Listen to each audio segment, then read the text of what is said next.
ဟိုအမှန်တိုင်းပြောတာဒီချင်းကလူငယ်ကြားထဲမှာတော်တော်တိထားပြီးသားပေါ့နော်အပိုက်လေးတစ်ပိုက်ကတော့သူတို့ချင်းနာမည်ဘယ်လိုတိထားလဲဆိုတော့စစ်သွေးသစ္စာပေါ့ဒါကတော့လူငယ်တော်များသိကြတယ်ဘာဖြစ်လို့သိလဲဆိုတော့ကိုငှက်ပေါ့နော်ကိုငှက်ကြီးဆိုတာတော့ဟိုဒေသရှင်ထွေးတင်ပေါ့တမတော်ကအာနာယူလိုက်တဲ့ချိန်မှာသူလူငယ်တွေကျောင်းသားတွေတောခုကြသူလည်းပါသွားတယ်ပေါ့နော်သူလည်းအချိန်ကလူငယ်ပေါ့လေပါသွားပြီးတော့တောထဲမှာလူငယ်တွေဒီစိတ်သက်ခွန်အားတက်ကြွတခြင်းကြတော့သူရေးတဲ့တာမန်အချက်ချင်းတွေစုလို့မဖြစ်တော့ဘူးလေအဲ့တော့ကလေးတွေတက်ကြွဆိုပြီးတော့သူကြာဘူးနောက်ကရှိခဲ့ပုံရတဲ့ချင်းတွေတစ်ပိုက်ပေါ့အဲ့လေသူစုကြီးပြခဲ့တယ်တူတယ်ခေတ္တလေးနဲ့အဲ့တော့လက်ဆင့်ကမ်းလာရင်လည်းဒီလူငယ်တွေလက်ဆင့်ကမ်းလာရင်ဒါထွင်းတင်ကြီးတယ်ထွင်းတင်ကြီးရဆိုပြီးတော့ခုနပဲတစ်ပိုက်ပေါ့နော်ဟိုအဲ့ရလေးသူသစ္စာတဲ့ချင်းတစ်ပိုက်ကတော်တော်လေးလူငယ်တွေကြားထဲမှာရေးပန်းစားတယ်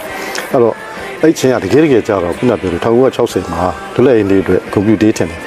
ကြီးတာတော့မက်ဒလင်ကိုသိမ်းပါလို့သိရတယ်ပေါ့နော်ကျွန်တော်ပြန်လာတော့ကြီးတော့မက်ဒလင်နဲ့လီမို့တူလိုက်တစ်ခုလာပဲပါတယ်ပေါ့အမှစစ်ချီတေးဆိုရင်ခုနပြောတဲ့စစ်ပင်ခေရာလို့ပါလို့ပါမှာပေါ့နော်မပါတဲ့ခါကျတော့အချင်းလေးကတော့ကောင်းတယ်သို့တော့တမိုင်းမှန်လေးတော့ဖော်ထုတ်ပေးခြင်းတစ်ချက်ကဒါတက်မလို့စစ်ချီတေးဖြစ်တယ်1960ဒါလေးလည်းပြောတော့ဒါပေမဲ့အဲ့တိုင်းကြီးလည်းလွင့်လို့က तू က update ပဲဖြစ်တော့ဘူးပေါ့လေအတန်လေးဒီ sound quality နဲ့ပတ်သက် तू ကလူရီယာကြီးနဲ့လည်းနဲ့ဆိုတာအဲ့တော့ဓာတ်ပြားတော့ထုတ်တယ်လို့ကြားတယ်အဲ့တော့ quality ကောင်းလေးနဲ့ तू ပြန်လုပ်ကောင်းမယ်အဓိကတော့မြန်မာတက်မလို့လည်းဂုဏ်ပြုခြင်းနဲ့နောက်ပြီးတော့ဒီစစ်ချီတေးကြီးရလည်းပြန်ပြီးတော့တမိုင်းဝင်နေလေဟိုနိုင်ငံတည်ရှိနေပြီတက်မလို့တည်ရှိနေပြီဒါကြီးဒီရှင်းရလည်းဒီလို state media ကြီးရလည်းခန်းခန်းနာနာတင်ဆက်ခြင်းတဲ့အတွက်တေချာလေးပြန်ဖန်တီးပြသွားတယ်ပေါ့လေဟုတ်ကဲ့ပါဝင်းမော်တို့ပြောသွားတာသိရတာကတော့ဒီတချင်းကဒါအရင်ကတည်းကနော်ကိုငှက်ဆိုလဲတောထဲမှာဆိုခဲ့တော့လူငယ်တွေအနေနဲ့ကဒီထိတ်တစ်ပိုက်ပဲသိတယ်နောက်ပိုင်းတွေမှာလည်းအနှစ်သာရရှိရဲ့ဟိုစာသားတွေရှိရဲ့လို့သိရပါတယ်အဲ့ဒါလည်းပြပြပေးပါအောင်ရှင်ဟုတ်တယ်အဲ့ချင်းမဲ့ဟို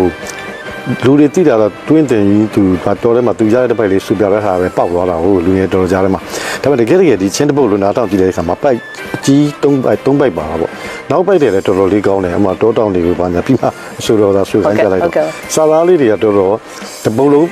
ဆက်လိုက်တဲ့အခါမှာပူပြည့်စုံသွားတယ်ပူတော့ကောင်းနေတယ်တော့ဒီတေးစီရလည်းအမတန်ဒါဇာနီစစ်သွေးလို့သိရတယ်ပေါ့လေတော်ပါတယ်ဒီစစ်ချီတွေနဲ့ပတ်သက်ပြီးဒီရှင်းလေးရဆက်ဆက်ပါအဲ့ဒါကြောင့်လည်းကျွန်တော်ပြန်ရွေးထုတ်ပြီးတော့ဒါပြည်သူကြားတွေကိုပြန်ပြီးတော့ပြင်ပြခြင်းဖြစ်ပါတယ်ဗျ